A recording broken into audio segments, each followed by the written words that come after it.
great story. We have a new era in boxing. Mike Tyson at that time was RoboCop. He's by far one of the most compelling figures we've ever had.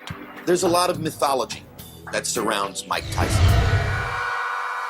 He was very, very insecure. Should have went down as the greatest heavyweight ever. Tyson was once the richest, best-known athlete in the world. Yet he remains the hardest to understand. He went professional at just 18 and won his first 19 fights by knockout. On November 22, 1986, Mike fulfilled his dream, knocking out Trevor Berbick to become the youngest heavyweight champion in the history of boxing. Mike Tyson overcame incredible odds just to step inside a boxing ring. By the time he was 12, he was involved with street gangs. Chances were, if he ever made it out of Brownsville, Brooklyn, it would be in a prison van or a hunt. Nobody's gifted. If you was gifted, wow, man, you'd be somebody very special. You'd be a rare person. But you're not gifted. You're never born that way. Some people say they're born that way. They're not born that way. After more than a dozen arrests, Mike was sent upstate to the Tryon School for Boys.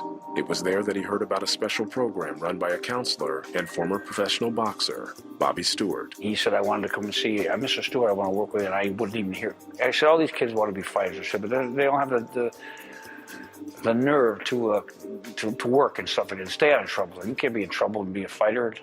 But he said, let's see your behavior. Let's see how things happen. Well, 2 weeks go by, not a problem. Mike turned himself around. He went from a 4th to a 7th grade reading level in 3 months. And he practiced boxing every chance he could. And the third shift staff would tell me, would write me notes, leave me notes. The next day, I said, Bob, we got to do something with this kid.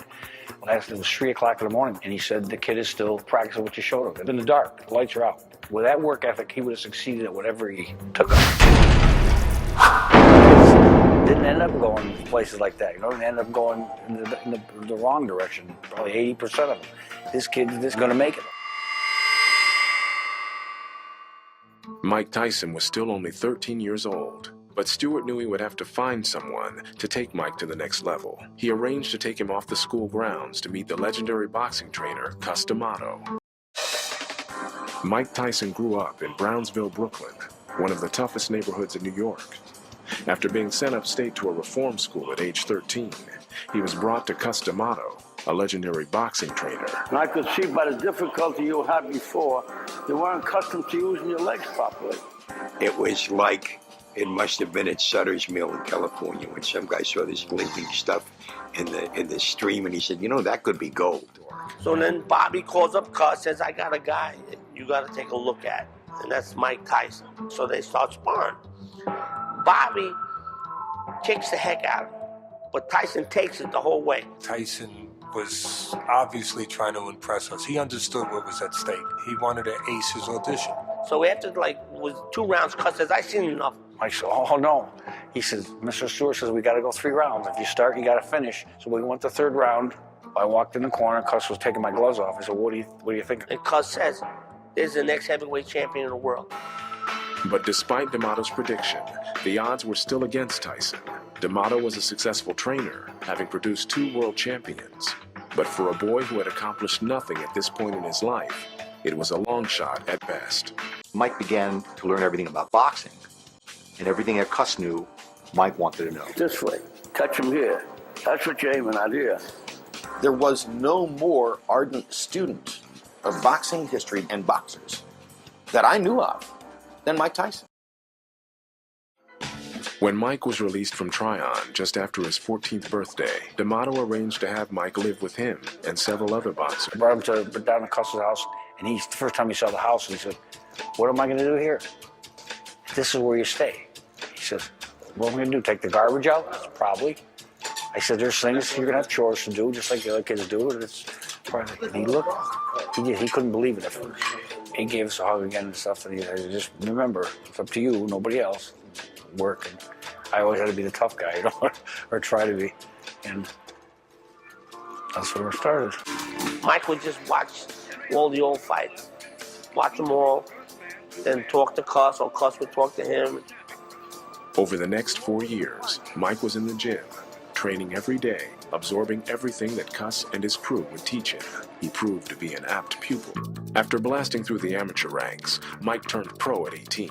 Cus brought in his friends Jim Jacobs and Bill Caton to be Mike's managers. To better the odds of Mike's ascension, they lined up a steady stream of carefully selected opponents. His first pro fight against Hector Mercedes lasted less than 1 round.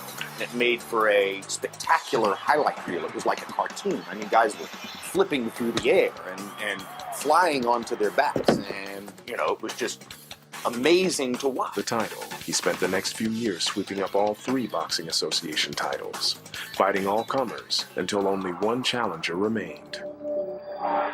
Michael Spinks, 10 years older than Tyson, also undefeated. Their fight would be the richest in boxing history. And then what happened. I mean, he just destroyed him. Here comes Mike Spinks in. He leaves the right hand. There he goes. I don't think he'll get up from this. Mike, he won't be able to do it. It's all over. The Michael Spinks fight was devastating. He had taken out an undefeated, 90 seconds? Mike had beaten the odds and fulfilled Cus D'Amato's prophecy. He was an incredible 35-0, the undefeated, undisputed heavyweight champion of the world. I am Bobby Stewart, boxer, trainer, probably best known for working with Mike Tyson when he was coming up at the Training School for Boys. I was the Youth Division 8 counselor there.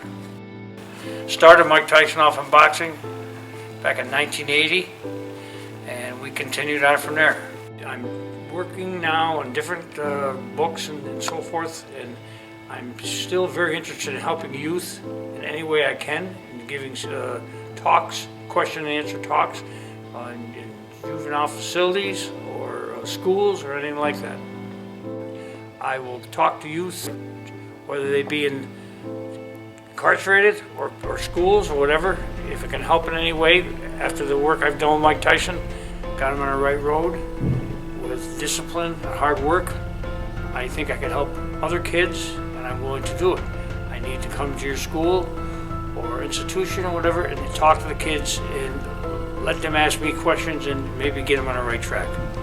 I can be reached at Bobby Stewart, 204 Perry, P-A-R-R-Y Boulevard, Fonda, F-O-N-D-A, New York, 12068, or 518-829-7128.